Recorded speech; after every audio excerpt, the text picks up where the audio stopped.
Une ligamentoplastie, c'est le fait de remplacer le ligament croisé antérieur du genou par une greffe lorsqu'il y a une rupture. Donc c'est quoi le ligament croisé antérieur? C'est cette bandelette qui part du tibia et qui va jusqu'au fémur. Il contrôle le genou dans les mouvements de torsion.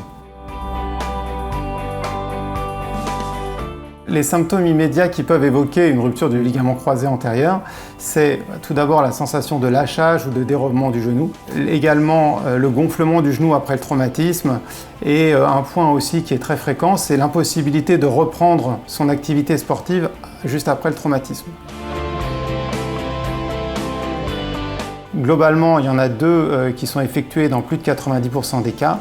Donc, il y a la prise de greffe aux dépens des ischio-jambiers, dont la technique moderne s'appelle le DT4. Et il y a aussi la prise de greffe aux dépens du tendon rotulien, qui s'appelle le KJ, du nom de Kenneth Jones, du chirurgien qui a inventé cette technique. Personnellement, je pratique les deux techniques. Chez les sportifs de haut niveau, je privilégie le KJ pour une solidité que j'estime supérieure. L'intérêt d'avoir une consultation rapide, c'est tout d'abord d'avoir un diagnostic rapide. Le deuxième intérêt, c'est de mettre en place les soins adaptés directement, notamment de lutter contre la raideur articulaire, donc de retirer la telle et de débuter les séances de rééducation.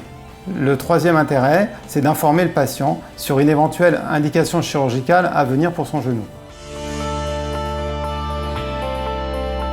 Après l'intervention, l'idée c'est de pouvoir avoir une activité sportive complète et de retrouver son niveau de sport antérieur.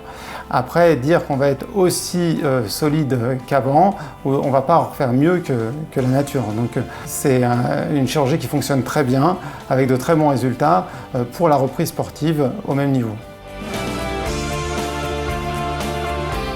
Alors tout d'abord, il est déconseillé de se faire opérer en urgence du ligament croisé antérieur. Il faut attendre que l'œdème et l'inflammation du genou se résorbent, et ça prend un mois et demi. Le genou devient souple et indolore, et c'est là qu'on est au meilleur moment pour l'intervention. L'intervention de la ligamentoplastie, ça dure 45 minutes. Elle est effectuée en ambulatoire, le patient vient le matin, sort le soir. Dans les suites de l'opération, une attelle est mise en place pour 2-3 semaines et l'appui est autorisé. Dès le post-opératoire, le patient va débuter son programme de rééducation. Cette rééducation va durer près de 6 mois, mais elle va être surtout intense les 6 premières semaines où on va aller chez le kiné à raison de 3 séances par semaine.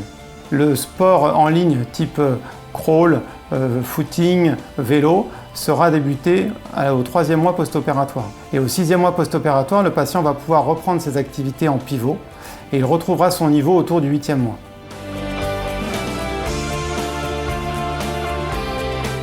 Du coup, j'ai été agréablement surprise parce que c'est vrai que le docteur Rueil, le jour même où on a appelé la clinique, le lendemain, il a pu me prendre en consultation. Donc c'est vrai que j'ai été surprise parce que prendre un rendez-vous avec un chirurgien pour cette blessure ou même pour d'autres blessures, ça prend du temps, c'est compliqué. La consultation s'est super bien passée. Il a été très explicite dans ses explications. J'ai tout compris, il m'a mis à l'aise, il m'a rassurée aussi. C'est pour ça d'ailleurs que je vais me faire opérer avec le docteur Rueil. Voilà.